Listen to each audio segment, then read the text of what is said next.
नमस्ते जी, नमस्ते। नमस्ते। स्वागत है आपका रोविंग फैमिली के एक नए ब्लॉग में। संडे का दिन है और इसी के साथ हम लोग 2026 के अपने पहले ब्लॉग की शुरुआत करते हैं। आज थोड़ा घूमना फिरना होगा, बाहर लंच करेंगे, वही सारी चीज़ें आपके साथ शेयर करेंगे। चलिए जी, शुरू करते हैं। Let us start.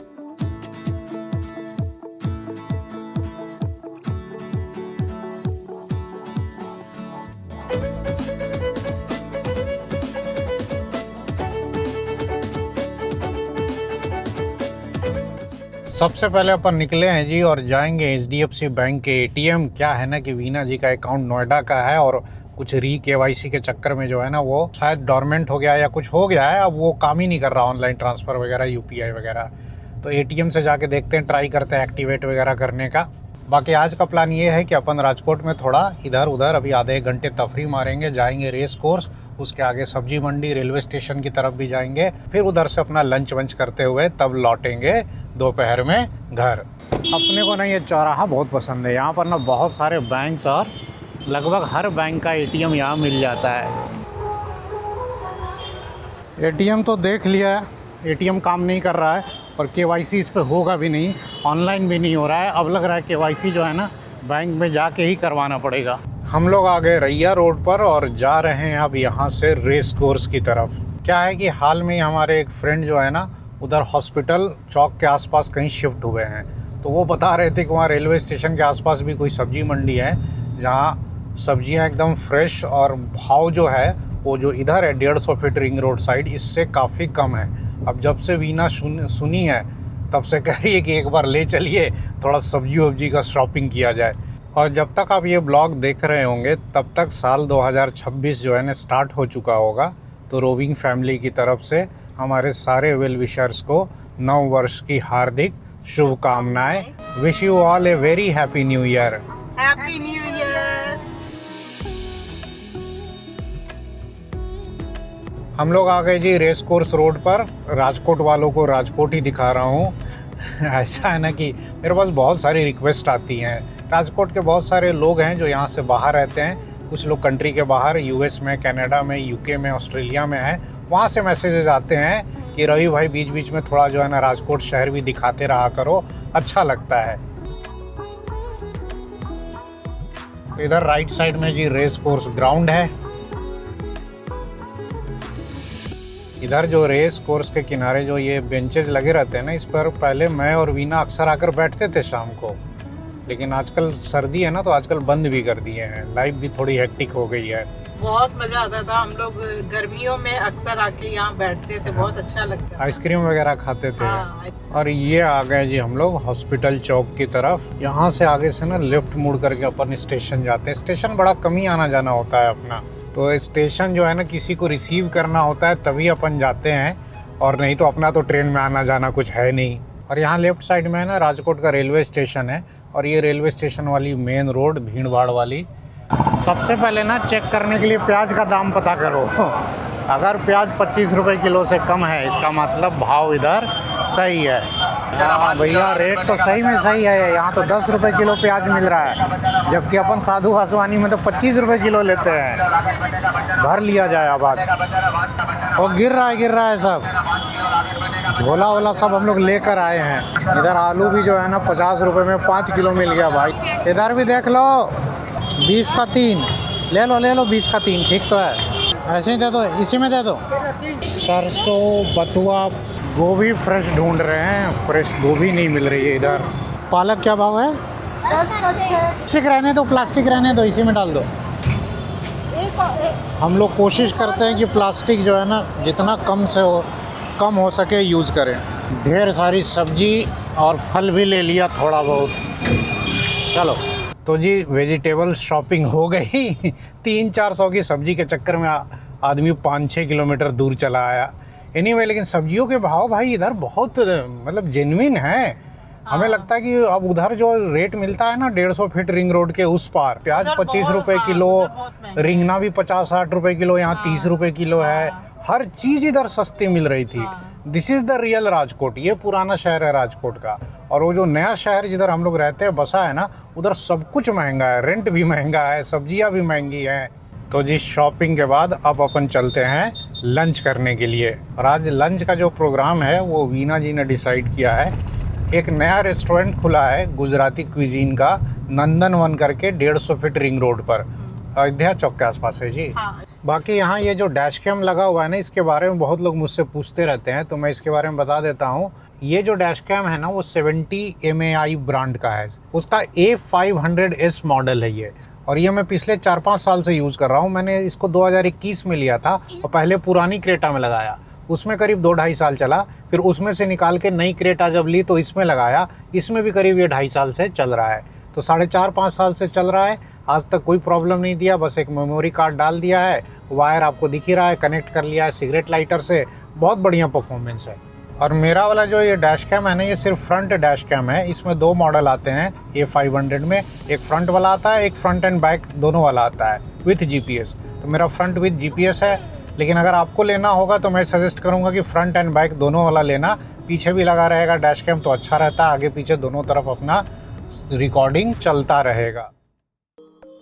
ये है जी नंदनवन क्राफ्टेड गुजराती क्विजीन।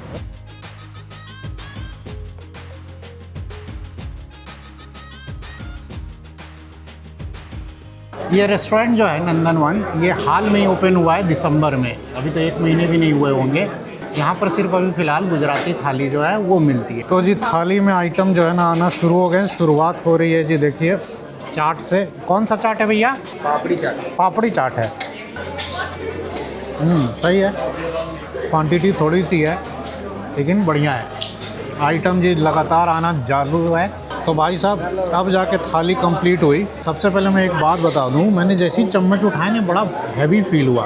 फिर मैंने पूछा तो पता चला कि ये जितने भी बर्तन हैं ना, सारे यूटेंसिल कांसे के हैं। एक तो हैवी भी है, ये कॉस्टली भी बहुत होता है, प्लस हेल्थ बेनिफिट्स तो इसके है ही। ये है जी बासुंदी, ये है जी मूंग दाल वाली सब्जी, ये एक आलू है लसनिया आलू, ये है उंदियो, ये है जी पनीर की सब्जी, साथ में रोटी है, पूड़ी है, थेपला है। स्नैक्स आइटम में जो है एक लिलवा कचौड़ी मिला है और ढोकला मिला है। इसके अलावा जो है ये देखिए पूरन पोली भी है। टेस्ट यहाँ गजब है। मैं अभी पूरन पोली खाई ना, इतना मज़ा आ गया खा के। सारी सब्जियों का टेस्ट बहुत अच्छा है। थेपला जो है ना मेरे को बहुत सही लगा आलू की सब्जी के साथ। इसको अपन ट्राई करेंगे हरी चटनी के साथ। ओ भाई साहब, ये स्वाद गजब लगा भाई। लिलवा कचौड़ी तो गजब, शानदार टेस्ट है। खाना कैसा लगा लवी? बढ़िया है यहाँ पे। क्या सबसे बढ़िया लगा? मेरे को तो सबसे बढ़िया तो ये और ये सब्जी लगी। ये कौन सा? पनीर वाली और ये मूंग वाली। ये देखिए ये कोकम है और बहुत अच्छा टेस्ट है, खट्टा मीठा सा, जो हम लोग बचपन में स्वाद वाली जो गोली खाते थे एकदम वैसा सही। खाना फिनिश करके जो है ना मैं सारे स्वीट डिश जो है वो ट्राई कर रहा हूँ। और ये बासुंदी है जो मेरे को बहुत बढ़िया लगा। नहीं अब कुछ नहीं, ये लोग तो मान ही नहीं रहे हैं भाई। आइटम का आइटम आता ही जा रहा है, कितना खाएगा आदमी। मूंग का हलवा भी था एक, जो है वो ये पूरन पोली है। दाद देनी पड़ेगी। मैं तो बासुंदी सोच रहा हूँ और एक मंगा के खा लूँ, फिर वही है शुगर बढ़ जाता है। गुजरात में खाओ कुछ भी, बट ख़त्म जो है ना छाछ से ही होता है। चीयर्स। देखिए जी खाना फिनिश करके हम लोग उठकर जाने ही वाले थे कि पान भी आ गया, और इसको देख करके वीना के चेहरे पे स्माइल देखिए, बहुत दिन के बाद खाया है। तो जी बहुत बढ़िया लंच हो गया। और लंच का मैं बिल बता देता हूँ। देखिए जी बिल इतना आया है 1360। 360 जो है ना वो थाली का रेट है एडल्ट का, और एक चाइल्ड का है 280। एनीवे अब खाना पीना हो गया है, अब निकला जाए यहाँ से घर। अब रोड ट्रिप का ऐसा सीन है कि लवी के तो लगातार जो है ना एग्ज़ाम चल रही हैं। है ये 10th में बोर्ड एग्ज़ाम है, तो ज़्यादा पंगा भी नहीं ले सकते। स्कूल वाले फुल फोर्स में तैयारी करा रहे हैं। तो हम लोग दिसंबर में उदयपुर गए थे, अब जनवरी में तो नहीं लगता है कहीं जा पाएंगे। हालांकि अपना कोई भरोसा नहीं है, एक संडे की ट्रिप तो कहीं ना कहीं मार ही लेंगे। तो मैं क्या सोच रहा हूँ ना कि अब इन लोगों को लेकर घूमना अगर मुश्किल है तो सोलो ट्रिप पे निकल जाओ। और सोलो ट्रिप एक संडे वाली जो है ना, सैटरडे नाइट जाओ संडे नाइट वापस आओ, वैसी सोलो ट्रिप यहाँ आसपास की जो है ना एक आध करूँगा। क्योंकि मैं एक आध महीने से ज़्यादा तो हाईवे से वैसे भी दूर नहीं रह सकता। भुज है, डाकोर है और भी बहुत सारे पॉइंट्स हैं जो अपने मूड में है, वहाँ कहीं ना कहीं अब सोलो ट्रिप की जाएगी। कार में ये राइट साइड वाला जो फॉग लाइट है ना, देखिए इसमें काफ़ी मॉइस्चर आ गया पिछले 2-3 महीने से और ये जा नहीं रहा है, तो इसको जो है ना अपन अब चेंज करेंगे। अब हुंडई में अच्छा क्या है ना कि इनके स्पेयर पार्ट्स जो है ना बाहर भी ईजिली मिल जाते हैं। ऑनलाइन भी आप बुडमो से मंगा सकते हैं या स्टोर से मिल जाते हैं। तो मेरे पास ऑलरेडी देखिए ये स्पेयर पार्ट पड़ा हुआ है, 2 फॉग लैंप लेफ़्ट और राइट के एक पीस पहले से मैंने रखे हुए हैं। अब ये जो फॉग लैंप है ना, ये पुराना वाला है, ये पहले भी एक बार चेंज हो चुका था क्योंकि उस समय इसमें मॉइस्चर आ गया था कुछ, तो फिर मैंने इसको साफ़ करके रख लिया और नया लगा लिया था। अब उसको चेंज करके इसको लगाना है। और ये फॉग लैंप भी देख लीजिए 1034, 1000 रुपये का ही पड़ता है। शाम के अभी करीब ना 6 बजे हैं और रोज़ शाम को आजकल जो है ना बाबू स्कूटर से घूमने की ज़िद करता है। जब से स्कूटर लिया है ना, लगभग हर दिन इसको शाम को घुमाना पड़ता है। बाबू को लेकर आ गया मैं यूनिवर्सिटी ग्राउंड। यहाँ पर लोग शाम को जॉगिंग कर रहे हैं, उधर जो है बच्चे खेल रहे हैं। यूनिवर्सिटी के ये सब लोग नहीं है, बाहर से भी लोग यहाँ काफ़ी आते हैं वॉक करने के लिए। इधर भी प्ले एरिया है, ग्राउंड है बड़ा सा। और स्कूटर का तो हिसाब किताब ये है ना भाई साहब कि 1-1.5 महीने हो गए अपन अभी इसको 300 किलोमीटर जो है चलाए हैं और मुश्किल से इसमें 600 रुपये का तेल भरवाया है। अभी भी तेल जो है ना इतना बचा ही हुआ है 600 में से, तो आप समझ लीजिए ये करीब ना 2 रुपये पर किलोमीटर के हिसाब से ये गाड़ी चल रही है। स्कूटी लेना ना बहुत सही डिसीजन रहा। लास्ट संडे वाला जो वीडियो हमने पोस्ट किया था ना टाटा सिएरा वाला, उसमें बहुत व्यूज़ आए थे और बहुत कमेंट आए, कुछ अच्छे भी आए, कुछ उल्टे सीधे भी आए। उसी के ऊपर 1-2 मिनट सोचा कि बात कर लूँ कौन सी कार लेनी है।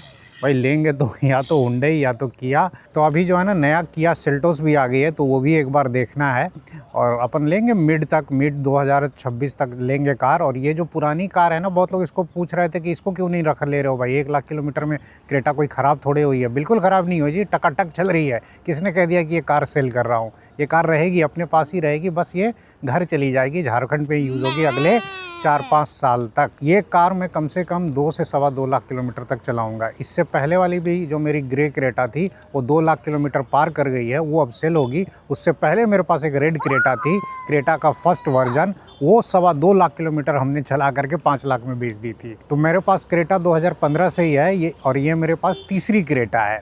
2015 में ली थी, फिर 2019 में ली, फिर 2023 में ली, हर 4 साल पर। फ्लैट बेड क्या है ना कि हमारे लिए इम्पॉर्टेंट हो जाता है, क्योंकि जब मैं रात में ड्राइव करता हूँ ना, तो बच्चे जो है ना रात में 11 से सुबह 7 तक 8 घंटे कम से कम पीछे सोते तो हैं। मैं भी 2-3 घंटे के लिए रेस्ट कर लेता हूँ। फिर कहते हैं लोग होटल क्यों नहीं ले लेते हो। मैं लॉजिक बताता हूँ जी। हम लोग रात में चलते हैं, करीब 1-1.5 बजे तक गाड़ी चलती है। 1-1.5 बजे मैं कहीं पर फिर गाड़ी लगा के सोता हूँ और 5-5:30 बजे फिर चल देता हूँ। 3-4 घंटे का रेस्ट लेता हूँ मैं बस। तो अब इस 3-4 घंटे के लिए रात को 1 बजे होटल लो और 5 बजे फिर चेकआउट करो, ये लॉजिकल नहीं लगता है। दूसरा, रात को 1 बजे होटल में चेक इन लेना भी बहुत मुश्किल हो जाता है, क्योंकि हम लोग कितने छोटे छोटे शहरों से गुजरते हैं, वो शहर 10 बजे के बाद बिल्कुल शांत हो जाते हैं। तो 1 बजे होटल में चेक इन लेना, और एक बार अगर आपने चेक इन ले भी लिया ना, तो सुबह पक्का 5 बजे नहीं निकल पाओगे होटल से, गारंटी है, क्योंकि होटल है। तो आप सोचोगे कि अब यहाँ से फ्रेश होके नहा धो करके 8 बजे निकले। बच्चे हैं भाई, हम लोग 2 हैं, तो रेडी होने में टाइम लगेगा। तो जर्नी का काफ़ी सारा टाइम जो है ना वो बर्बाद हो जाएगा। तो ये जो 3-4 घंटे का रेस्ट होता है ना, उसके लिए बेस्ट है कि कार में ही अगर फ्लैट बेड बन जाए तो अच्छा है। वो भी बच्चों को सोना होता है, इसलिए मैं फ्लैट बेड देख रहा हूँ। अगर मुझे सोलो ट्रैवलिंग करनी होती या सिर्फ हम हस्बैंड वाइफ होते, तो मैं तो डीजल की सबसे सस्ती कार लूँगा। तो मेरे को बस ये बड़ी गाड़ी थोड़ी सी इसलिए लेना पड़ जाता है ना, ताकि सीट से लेकर डिक्की तक पे 5.5 से 6 फुट की जगह आ जाए। अगर सोने वाला झंझट ना हो तो मैं कहता हूँ भाई साहब, मैं 10 लाख 11 लाख से ऊपर की गाड़ी ही नहीं लेता, क्योंकि अपनी ज़रूरत जिसमें पूरी हो जाए ना, उतने में ही रहना चाहिए। तो अपन जो है ना शोबाजी के चक्कर में 15 और 20 लाख नहीं लगाते। किया सेल्टोस का एक बार देख लेते हैं मॉडल, उसके बेस मॉडल में ही क्रूज़ कंट्रोल और म्यूजिक सिस्टम सब लग के आ रहा है, बाहर से कुछ लगाना नहीं पड़ेगा, तो टेंशन की बात नहीं है, अपन बेस लेकर ही मस्त रहते हैं। बाबू को छोड़ दिया है कि थोड़ा बहुत इधर उधर वॉक कर ले, इसके पीछे पीछे मैं भी चल रहा हूँ। थोड़ा शाम को वॉकिंग कर लेगा ना तो ठीक है, थोड़ा थक जाएगा तो रात को इसको अच्छी नींद आएगी। और ऐसे बच्चे जो है ना, स्पेशल किड्स के साथ ये सब करना पड़ता है कि इनको थोड़ा एनर्जी रिलीज़ करने के लिए कुछ एक्टिविटी कराते रहना होता है। बाकी इधर सनसेट हो गया है और लोग देखिए ग्राउंड में तरह तरह की एक्टिविटीज़ कर रहे हैं। कुछ लोग जॉगिंग कर रहे हैं, कुछ लोग ऐसे ही तफरी मार रहे हैं। बढ़िया लगता है, थोड़ी देर के लिए ना मोबाइल वगैरह घर पे छोड़ करके आओ और आपके इर्द गिर्द क्या हो रहा है ना उसको फील करो। क्योंकि हम लोग आजकल क्या है ना कि हम मोबाइल में ही घुसे रहते हैं। हाथ में अगर मोबाइल रहता है ना तो यहाँ भी स्कूटर पर बैठ के मोबाइल में कुछ ना कुछ देखता रहता है। बाबू चलो उधर नहीं जाना है, चलो चलो चलो। 6:30 PM इन द इवनिंग हम लोग आधे घंटे में बाप बेटा घूम करके आ गए। बीच में मैंने ना ये एक नया माइक लिया है। ये बाद में बहुत लोग पूछते भी हैं कि कौन सा माइक यूज़ कर रहे हैं। ये देखिए DJI का माइक है और इसका ये जो है ना सिर्फ ट्रांसमीटर मैंने लिया है, क्योंकि जो रिसीवर है ना उसकी ज़रूरत ही नहीं पड़ती है। क्यों नहीं पड़ती है? मेरे पास जो कैमरा है ना वो DJI का ही है। तो DJI का अगर आपके पास एक्शन कैमरा है ना 4 या 5 तो आप ये माइक ले सकते हैं, बिना रिसीवर के भी इजीली कनेक्ट हो जाता है और साउंड की क्वालिटी आप सुन ही रहे हैं, ज़बरदस्त है। इसके अलावा मैं दूसरा माइक एक और यूज़ करता हूँ हॉलीलैंड का, वो भी बढ़िया है। ये दोनों माइक जो है ना अगर आप रिसीवर के साथ लेते हैं तो 10-12 हज़ार का पड़ेगा, और आपके पास अगर DJI का ही एक्शन कैमरा है तो 5-5.5 हज़ार में सिर्फ आप एक माइक भी ले सकते हैं। तो आज का संडे जी अच्छा भी था। समय आ गया है कि इस ब्लॉग को फिलहाल यहीं एंड करूं। तो अब जल्द मिलेंगे जी अगले ब्लॉग में। तब तक आप अपना ख्याल रखें। नमस्कार।